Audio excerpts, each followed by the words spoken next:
Silence can be defined both scientifically and culturally. I'm more interested in the cultural side of it. I suppose you could say that in a technical sense there is no such thing as silence. There's always some background noise, perhaps except in deepest space or something like that.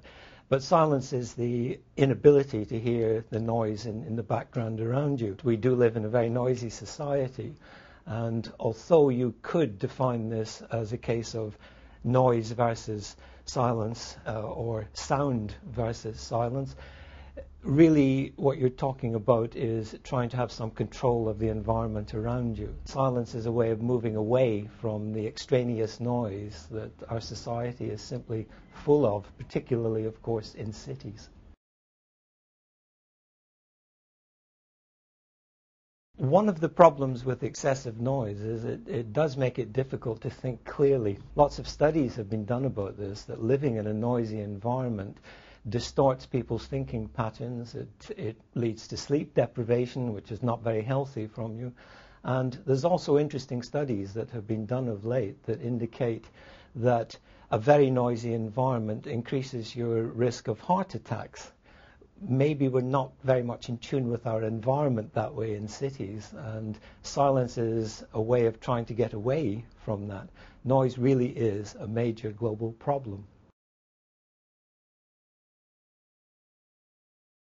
People who live in cities do adapt to a greater degree of background noise than people in the country. Anyone from the country who comes to the city initially finds it very noisy indeed and difficult to exist in. So we can adapt, but we can only adapt up to a certain point, I think. The level of noise that is coming through in cities nowadays creates all sorts of environmental and health problems, which does suggest there's a limit to how much human beings can adapt to the noise all around them. Most of the buildings in cities are, certainly in the West anyway, quite old. They were not built for the kind of levels of noise that now exist. Traffic noise is just the most obvious, but you'd need to almost start from scratch again and redesign cities to take on board the technology that has happened in the interim. I don't think you can realistically do that completely. You can redesign buildings with greater soundproofing, and this does happen now. Double glazing is now more or less standard in new buildings in the West, and this protects you to a certain extent. But the bigger problem is the attitude of people in cities towards noise and the creation of noise and how this affects others. Be a bit more considerate about the people around you and how you use technology, because almost all technology involves greater noise.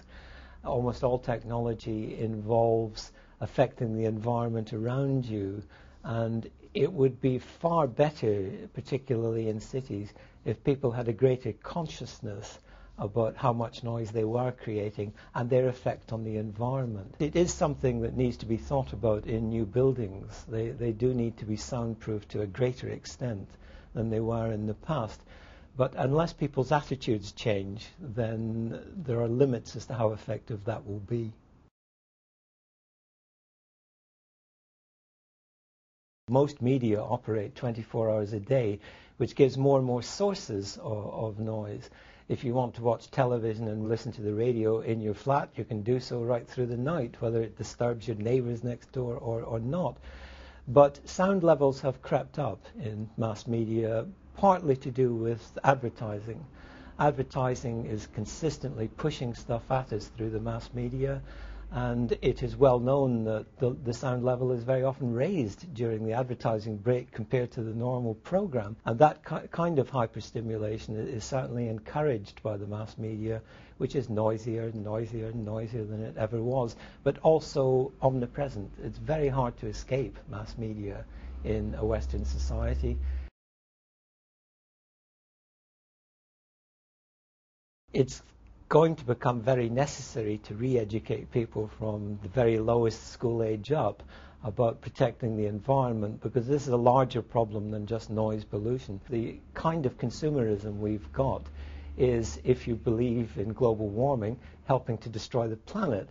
We simply cannot go on consuming at the level we have been in the past and exploiting the environment we have been, because it's simply raising the global temperature, and there's all the problems that will arise from that, such as rising sea levels, etc. Noise pollution is a part of that, but the way I would see it is it's part of a general attitude that society has encouraged for quite some time now, that you have the right to exploit the environment, you have the right to a greater standard of living each year than you had the year before. Modernity, that kind of idea that society will always progress materially, is very much embedded in us. Unless consumerism is looked at as a lifestyle and altered some way, there will be massive problems. In the first instance, if we do continue to consume and to run globalization the way we have been doing in the last few decades, we will go over certain tipping points, and global warming will become more than just an interesting abstract problem, which is how most of humanity conceives of it right now, but something we're dealing with in our daily lives.